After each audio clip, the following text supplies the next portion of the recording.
Alright, what's going on, guys? Trev back again, here to bring you another video. This one's going to be doing a video talking about what is my favorite season of the Walking Dead television series.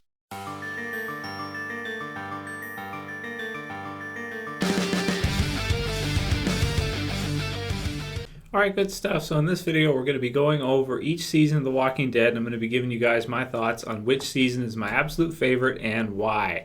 So I've kind of talked about this a little bit in some of my previous videos, the whole series review where I went through basically, each season up to, each episode up to the current time and the story arcs in the series. So in this one, we're going to be comparing each season. I'm going to give you my thoughts on which one is my favorite. Now that said, this is a very hard video to make. And when I say very, very hard, very difficult, because there are so many things that I love about different parts of the series.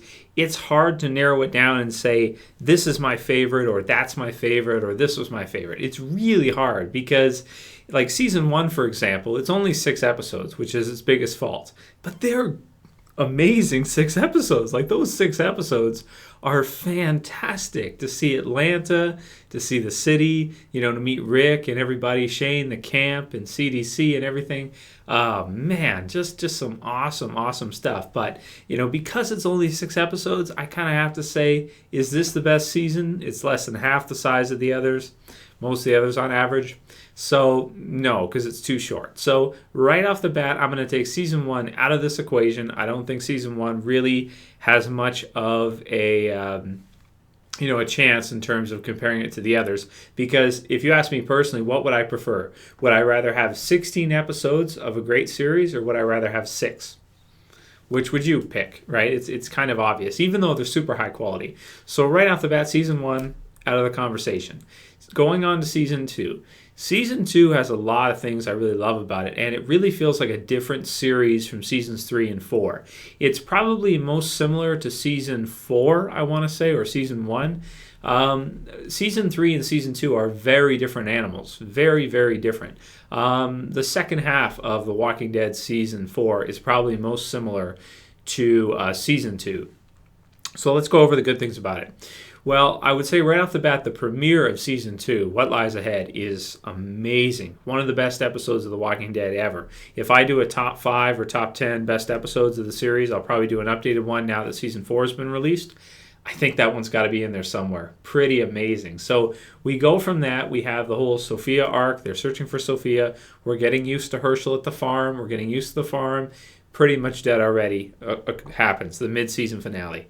Man, amazing. Another episode right there, one of the best in the whole series. Just absolutely incredible. The moment that Sophia walks out of the barn, my jaw just hit the damn floor. And it's, every time I watch it, I'm like, wow, man, nobody called that. No one called that online. I remember nobody in the comments is like, oh, she's probably in the barn. Yeah, she's probably in the barn. No, nobody. It was oh man, jaw-dropping. Absolutely fantastic. Then the second half of season 2 is incredible. You have the whole thing with Dave and Tony in the bar where Rick becomes a badass in like one episode. And then from then on, he never goes back. He's always a badass throughout the whole series. Big transformation there. We have the whole thing with Randall, 18 miles out. The whole Shane versus Rick thing starts. They look like they've resolved it. And then we have Judge, Jury, Executioner, where we lose Dale in a fashion I didn't like too much, but it was a character death. So, that's part of what makes The Walking Dead is character deaths. Then we have Better Angels and Beside the Dying Fire. Incredible start, incredible finish, incredible, midsection to it. 13 episodes. Season 2 was incredible. If you like Shane, if you're a fan of Shane, Save the Last One's another example. And if you're a fan of drama and concentration on characters versus more action-oriented stuff, then Season 2 might be your favorite. Me personally, as much as I love that season, up until then it was my favorite season of a TV series ever. The concentration on Shane was incredible, and some of the best episodes in the whole series are from there.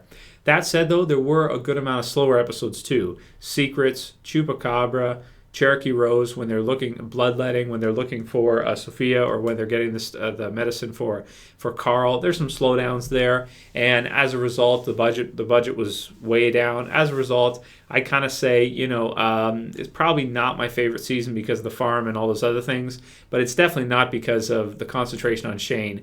That was incredible character stuff, and we maybe haven't seen that good a character development since. I mean, we've seen more from characters that have had a lot longer time, because then the next season we jumped to 16 episodes.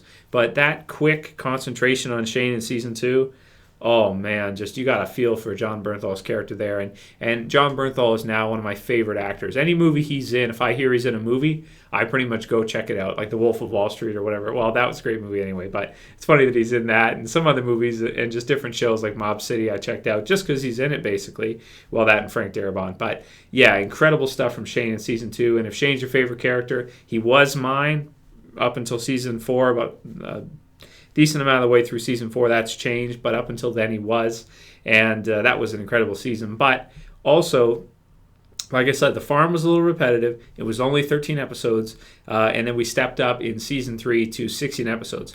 Now, the biggest jump in the series, in my opinion, occurs between season 2 and season 3. It's like we go up in terms, they must have tripled the budget for the season, because instead of just having one farm with one group, we now have 2 groups of concentration. We have Woodbury with Andrea Michonne, of course. The governor, Merle, returns. Amazing choice. You've got Milton in there. You've got a lot of the characters from there. Tyrese and his group arrive. First time we see them, first appearance.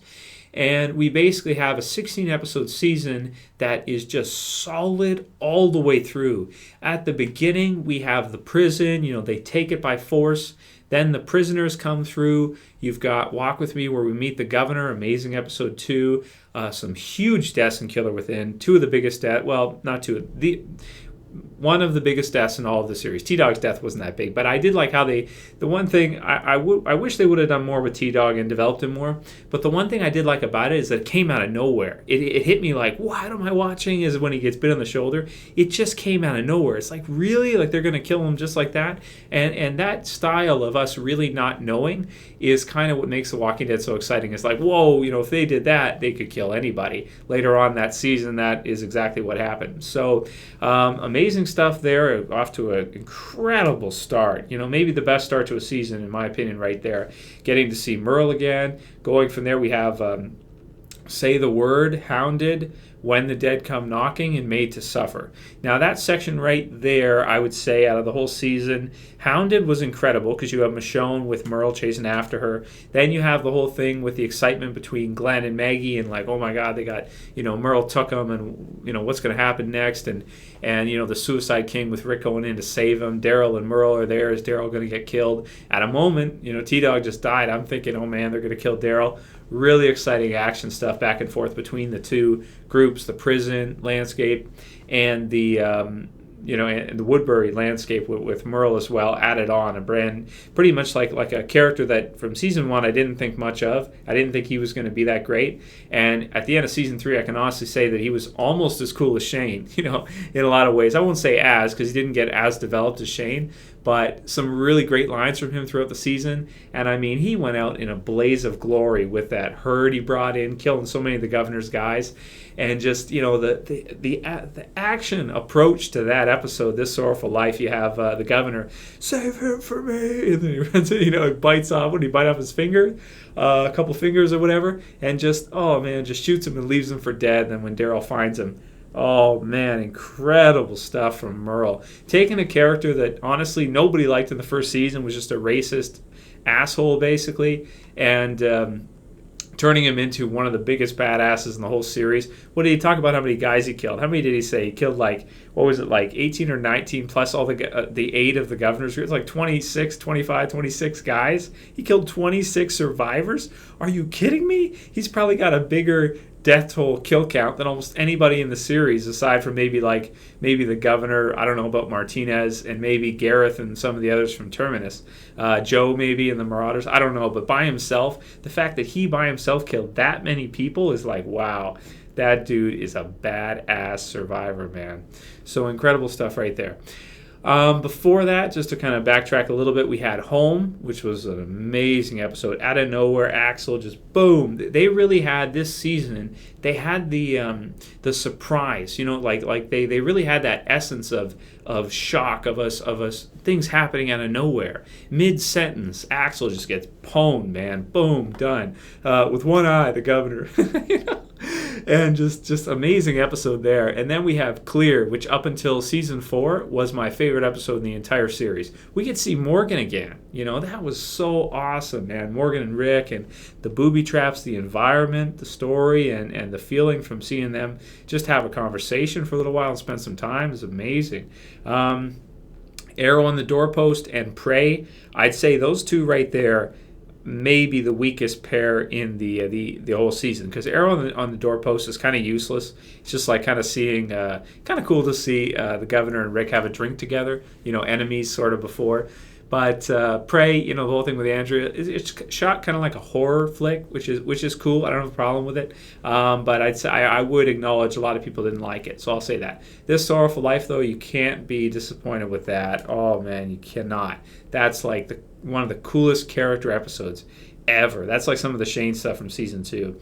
And then Welcome to the Tombs. A little bit of a disappointment for the finale. A lot of people didn't like it as much, but it allowed for us to have Too Far Gone Later. It's not my favorite finale, but there was still some action in it, and it was still pretty solid. So season 3 is like is a huge step up from season 2. More walkers, way more characters, more environments, a few more episodes, and just all around, just like a huge step up in the game from the little stuff that was happening at the farm. 1 or 2 characters, then they run from a herd, versus like this huge like war, in season 3 that's going on between the governor's group at Woodbury and the prison. Surprising, kind of threw us through a loop that the people at the prison won in that season, right? Pretty amazing when you consider that. It's like, wow, really. So that's a twist from the comics that they actually won, and the governor totally lost everything and was alone after that. So then we go from there to season 4. If you guys saw my review of season 4, I won't go into it too much because I don't want to repeat myself, that type of thing. But season 4 all around started pretty strong. New concentration on different characters like Tyrese and that, Carol.